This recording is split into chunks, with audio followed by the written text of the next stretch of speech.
Good day everyone and welcome to our class. This is the Contemporary World and this is Sir E, your instructor for these course. Again, this is the Contemporary World. I hope that you're on the right class today. This is the Contemporary World and this is Sir E, your instructor for these course. And today, our discussion will be concentrating on snapshots of Asia and Europe. Now again, our discussion for today is all about snapshots of Asia and Europe. Let me just remind everyone that the slide materials and the text here are solely owned by Professor Jet Oliver Castillo. Again, welcome to SS033. This is the Contemporary World and this is snapshots of Asia and Europe. Let's proceed first with our understanding of the Judeo-Palestinian conflict. Now, there were historically a conflict already between the Israelites versus the Palestinians, the Jews versus the Arabs, and who should own what we call as the Promised Land. The origin of the Judeo-Palestinian conflict started with Abraham, the common ancestor of the Jews and the Arabs. Abraham was a Sumerian called by God to migrate to Canaan as found in the Old Testament of the Scriptures. Now Canaan, or the Promised Land, was the land between the Jordan River and the Mediterranean Sea. Again, as I said a while ago, this is also called as the Promised Land, and was described in the Scriptures as the land flowing with milk and honey. The Jews call this land Israel, while the Arabs call this land as the Palestine. In his old age, God said to Abraham that he would be the father of many nations, and so he was married to Sarah, who was old and cannot give him a child. She was old and barren. Sarah thought that the way for the prophecy to get fulfilled is to let Abraham sleep with their servant Hagar.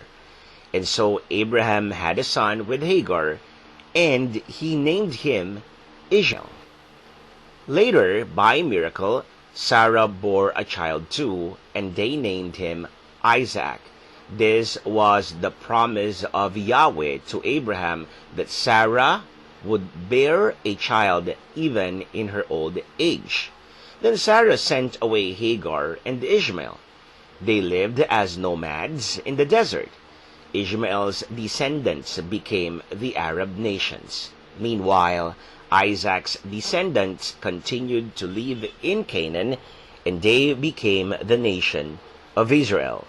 In essence, Abraham really became the father of many nations. Throughout the centuries, the descendants of Ishmael and Isaac fought one another for the control and ownership of Canaan. Both claim that Abraham was father. In the modern times, the United Nations gave the land of Canaan to the Jews back in 1948. The Jews, the Philippines, and the USA, and the rest of the world recognize Israel as a legitimate country, as a sovereign state. You will see on your screen right now a picture of how the Palestinians lost the land from 1946 to present. Back in 1946, mostly the Palestinians occupy that land. However, the plan of the United Nations back in 1947 was to divide the land for the Israelites and the Palestinians until came a day that the Israelites occupy these land mostly, and somehow the Palestinians were losing that peace, and the other Arab nations think that what the United Nations did was illegal, and they were hoping that one day the Jews would be evicted from Palestine. Right now, there is an armed struggle for these scores, as we see all in the news. The Arabs hate the United States so much for supporting Israel. The Palestinians control much of Jerusalem, Israel's most holy city, including the Temple Mount. Right now, the Israelite government allowed an autonomous government for the Palestinians in Gaza and parts of the West Bank. The Palestinians are allowed also to participate in sports events and carry the name Palestine. Recently, back in May of 2021, hostilities again began as the Palestinians group Hamas launched a series of rocket attacks on Israel, but the Israel military was able to intercept the rockets. And so, the non-Jews and non-Muslims hope that there would be peace.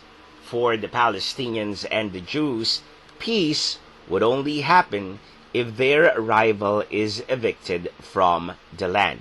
So right now, there is a continued tension between the Jews and the Palestinians. If we are going to look at the story of the Israelites and the Palestinians, they would all be traced from the story of Abraham and the time that Hagar was made pregnant because of the wishes of Sarah. However, these stories somehow triggered and eventually became the whole conflict between the Christians and the Muslims as well. This is the reason why we are very much affected even right now with the conflicts among the Christians and the Israelites. It all boiled down to the story of Abraham, who was later will be known as the father of many nations. Now here's a snapshot of. There is already a diminishing population in Europe. We call this as the aging nation. Many couples are refraining from having children because they wanted to live the good life. Because people right there are too much oriented in this.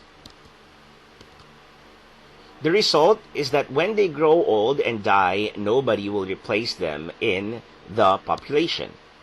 Worst case scenario, the population might be out. The stopgap solution is that there will be naturalization of citizens from Middle East countries. The aging population are the baby boomers. After World War II, Europe had very few people. Their governments encouraged family planting. This was from 1945 and 1950, where many babies were born and they were called as baby boomers. Today, they are now between 65 to 70 years old. Large demands for nurses, caregivers, and retirement homes because of the old age of the boomers. That's why there are many Asians working in Europe as caregivers and nurses. Soon, they will replace the old and dying ethnic European. The Europeans can be considered as endangered species. And these wraps up our discussion on snapshots of Asia and Europe. Thank you very much for joining me today.